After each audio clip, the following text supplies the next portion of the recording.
Hello friends, welcome back to my channel Learn Smart Coding. In this video, I'm going to show you how to access the secret value from Key Vault and then use that from your web application. And I'm going to use .NET Core web application for that. Come, let's get started. On my screen, let's do one by one. So this is the repository URL which is in GitHub. It's free, so just take it. So you can either clone it by copying the URL or you can download it, whatever you prefer, you can do it. So that is the one that I downloaded and I have opened it. So if you go to the app settings, and also there is a new Key Vault demo controller. Okay, so we'll see both of them. So let's go to the Azure portal.azure.com, login, and first thing that I'm going to do is creating the Key Vault. If you can type the Key Vaults and then it appears on the search and you can click on it, and we will create a brand new Key Vault. Okay, so click on the create and you have to do a couple of information you have to provide. So the first one is a subscription, the second one is a resource group. Resource group is, think of this as a landing I've told, right? So anything that you put on a land, if you remove the land, everything also will be removed. So that's why we have to start with the resource group. So I've named it as Key Vault Demo RG. And then you have to give a Key Vault name, so it has to be unique. This name, which I have already tried, is not showing up here, so let's give a different name. It's Key Vault LSC demo, which is giving us a check mark, so which is good. Choose the nearest region that you have. For me it's East US, and then there are two plans, standard and the premium, and I'm gonna go with the standard. Premium is not required for this demo. And here, this is the retention period. So by default, it is enabled. The software, it is enabled. We will see that in a separate video. I'm changing it to 7, and then let's go to the access policies. Access policy, if you see, the first one is the permission model. So we will go with the Key Vault permission policy model, and then the other one is the role-based access. We will see those things in a different demo. Okay. Now the next one is we have to go with so the first one is the Key Vault access policy. So you can read it. It is giving us a description what it is basically. So the access policy determines whether a gained security principal. So we will see how to configure the security principal and give access and all. So we will go with that one. And then you see this under the resource. There are 3 options, right? So Azure Visual Mission for development. That is basically you have to check it when the virtual machine wants to access this Key Vault. In our case, it is not required, so I did not check it. Similarly, the second and third also not required for a demo. The last one is the access policy for the users. You see this, the user that I've logged in, which is Karthik, which is by default in the Azure portal. You can be able to check that, okay, and that user has all these access. So when I check this user, I'm telling this user has access to this Key Vault. Okay, so the next one is the networking. So networking has 3 types. So by default, the URL, the Key Vault URL is the public accessing endpoint. You can also specify a specific network, or you can choose for all the networks. That is one thing, and you can also choose the private endpoints, which means some organization will have access only to within their network. So that's why. And the tag is basically to monitor how much you're charging and all those kind of thing. It's just a tag. So the last one is a review and create. So once you have chosen everything, I'm clicking on create. The deployment has been started. So while it is getting deployed, which will take 30 to 40 seconds, let's go and do the next work, which is the creation of web application. So let's click on web app and it will take you to the app service. So here, if you click on create, you'll be able to create a web app under a particular app service. So the first one is again a subscription. Like I told you, the resource group is just to group the resources. So you can name whatever group you want. I'm going to name it as web app demo RG, and then that's a new group. So when I clean up, it will delete all the resources within this group, and then you have to put a name for this, right? So the essential product API, I'm going to give a name like that, which is unique. And here I also have essential product demo also available, but let's do this. Let's keep it as -API/demo. So this is unique website. Okay, so I'm going to rename it as just -API. Let it be like that. It's looking good. The code is the one that we are going to push. I'm going to choose runtime as 3.1, and then the region, choose whatever is closest to you. Operating system is Windows. You see the standard plan, so I'm going to change it to a free plan. Once you click on change size and go to this dev and test, there is something called shared infrastructure, 1 GB memory free. I think for this demo, this is fair enough. You can just click on particular options that you want. I will go with the F1 and I'll click on F. You see this? It started showing as free F1. That is the tag that I wanted to choose for our deployment. That is fair enough. Deployment, under deployment, we're not going to do any fancy GitHub action for this, so I'm not going to choose that. Networking also I will leave it. For monitoring, this is basically app insights. App insights also for not required right away for this demo. So tag, I can just name it so that it gives me an identification of what resource for what kind of billing it is happening. Though this is all free just for your demo purpose. And then once you go to the review and create, see the SKU is free. Okay, so I'm going to create. Deployment has been started, and while this is getting deployed, we can actually go back and see what is there in the key vault. So go to and click on key vaults, and you see this, the key vault that we created started appearing in. See, under the key vault, if you go to the overview and the top, this is the key vault URL. Okay, so this is the public key vault unique URL that is meant for our key vault. Okay, and you can see the tag is demo rv, and then under the object there are three important things: keys, secrets, and certificate. Okay, so those three are important, and in our demo we are going to concentrate on secrets. Secret is basically some string which is not in a right order, and that is not being visible to others, just to protect it or keep it secret. That's why the name is called as secrets. So okay, so let's go back to our demo application that we have, the essential product API. So I created a new controller called key vault demo controller. Okay, so in this there are two methods.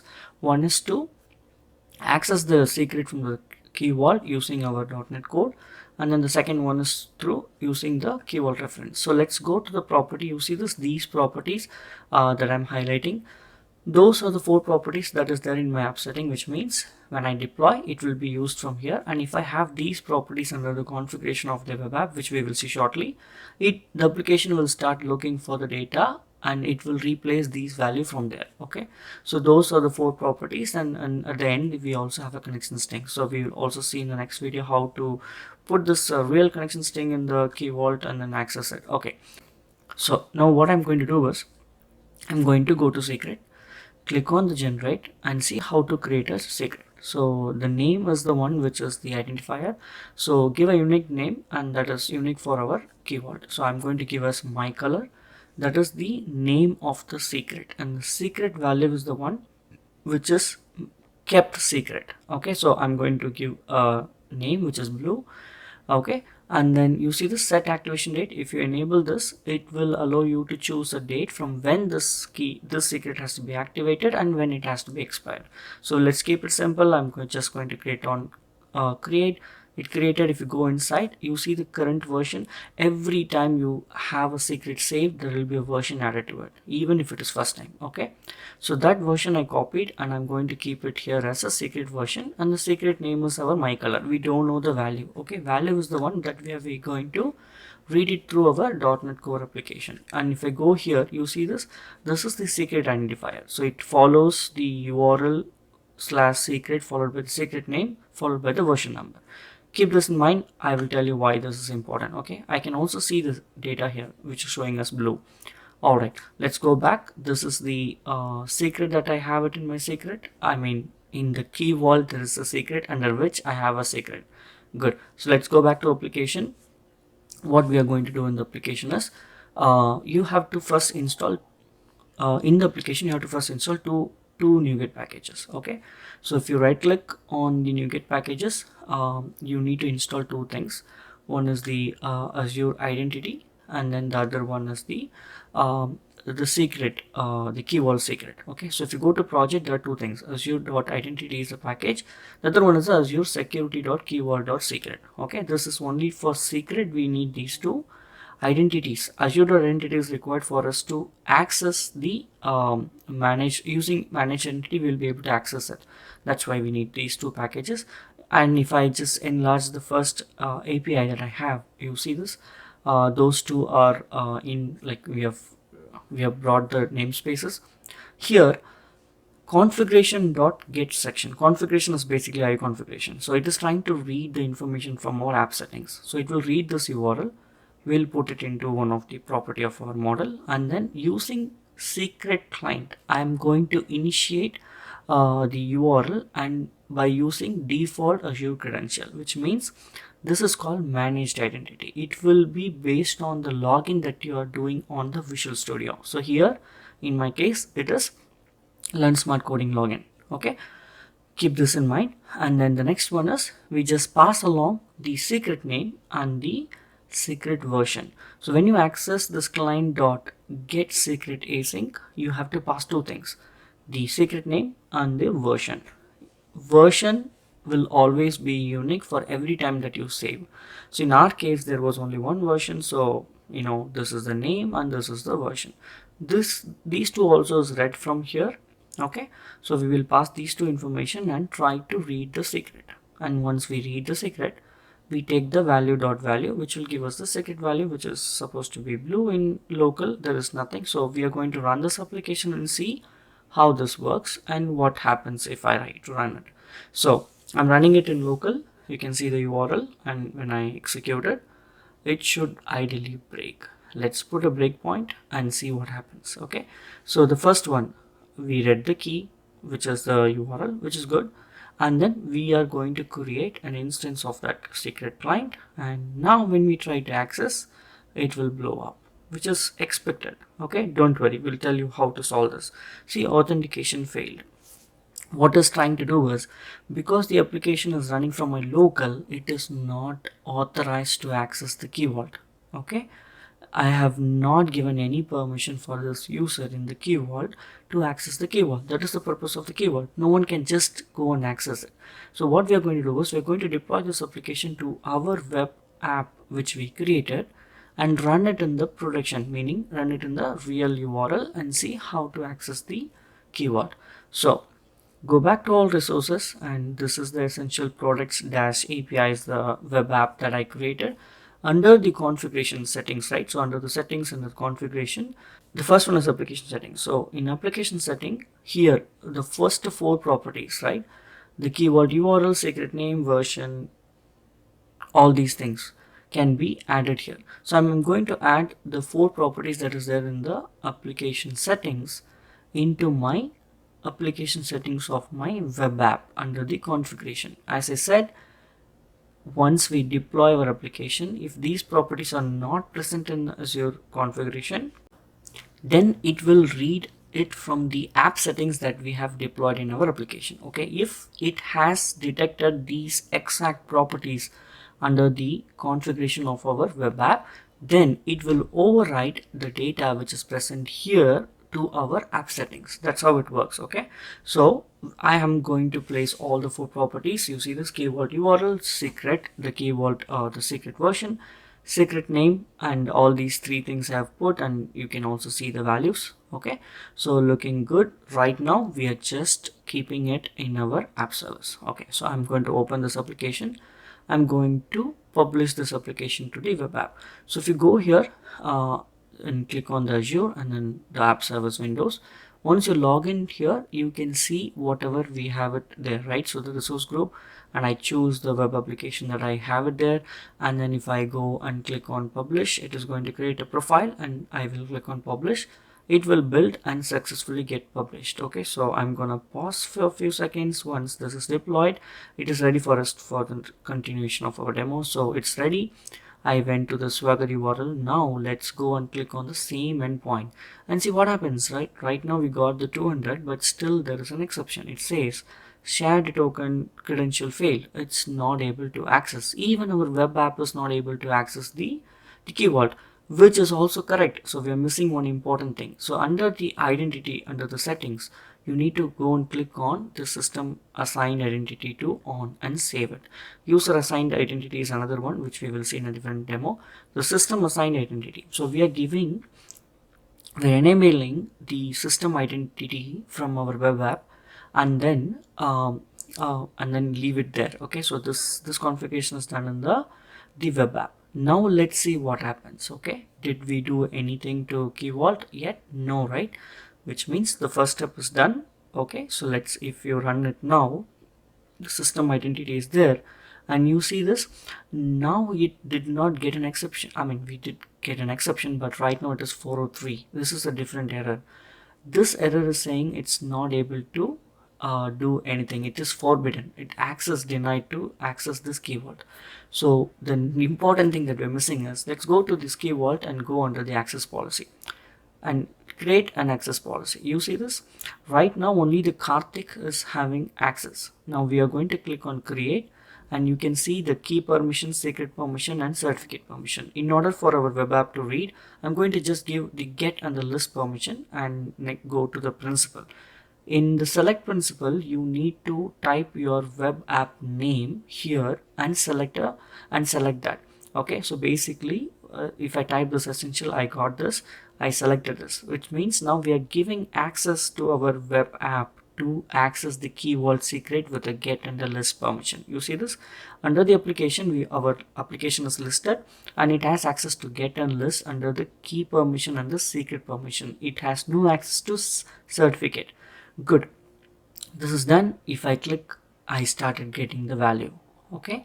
So this is how you access the secret value from the key vault secret through your .NET Core application. Very simple. Okay, now let's do something interesting. If I just click on new version, you're giving a different value. I'm going to give orange, I believe, and then what I'm going to do is create.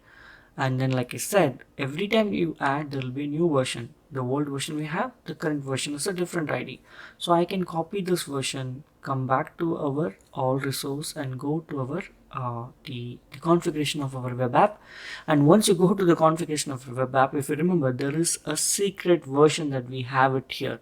If I go and change the secret version here to the newest version, instead of blue, there should be a different value that should come from our secret. Let's take a look at that, whether it is coming or not. So you don't forget to click on save and continue. Now with the given new version ID, okay, instead of blue, let's keep staring at the blue value and it should change to orange. Yes, see, that's how it works. Every time you change the value, new version will be added, and that version is what you will access. Good. So the application, the first endpoint is working. You know now how to access the secret from your application. Good. Let's create another one. Okay, and see, I'll tell you how to access that using key vault reference. So the key vault reference is very important. You see this. In the second example, I have nothing reading it from this from the secret, meaning not from our local. From our local, it is exactly reading this information from our app setting. That's why nothing blowed up. It got me D12 from the app settings.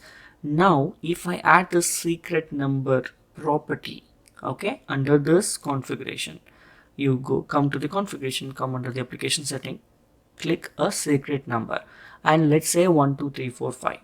Okay, save, continue, and let's do deployment of our application. So I'm going to execute the second method. Okay, so if you execute the second method, it's not going to work because we haven't saved it. So save it. The settings is getting updated, and let's wait for a few seconds. So all good. So let's try it out. So I'm going to click on the execute and it's going to run. See, I don't need to deploy because the code was already there in my second API method. So, once I do this, now you see the secret value is being replaced by 12345 from our configuration, right? It did not read it from our app settings. Now what we're going to do is I'm going to open up and click on the key vault and put this secret number into the secrets. And I'll show you how to access this differently, okay, through key vault reference. Okay, so I'm going to create the same name, secret number, and then give a secret value. So just let's wait for the value to come. So let's go inside. Let's see what is the value. The value that I gave was 54321, right? It's not 12345, so 54321.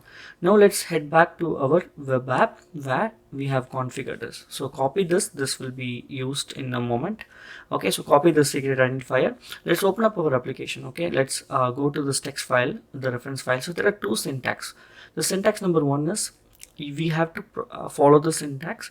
Okay, so you need to specify the URL, secret name, followed by the version, or if you don't give the version, which is in the last one, it is going to always take the latest value. So I'm going to format this URL, the way the syntax is there, and then keep our URI, okay, our key vault URL here.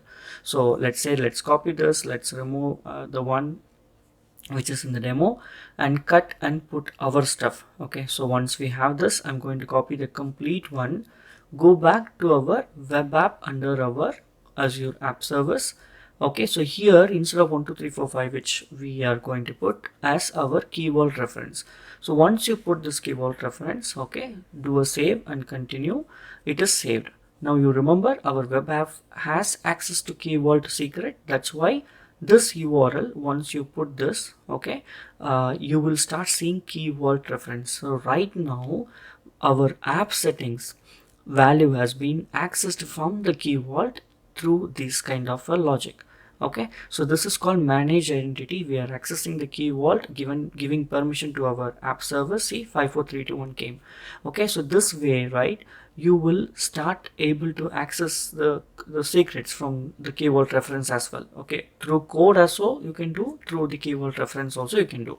Now I'm going to change it to a different number, which is a big number, and you see this, there are two versions created, right? So if I go back, the two versions is there.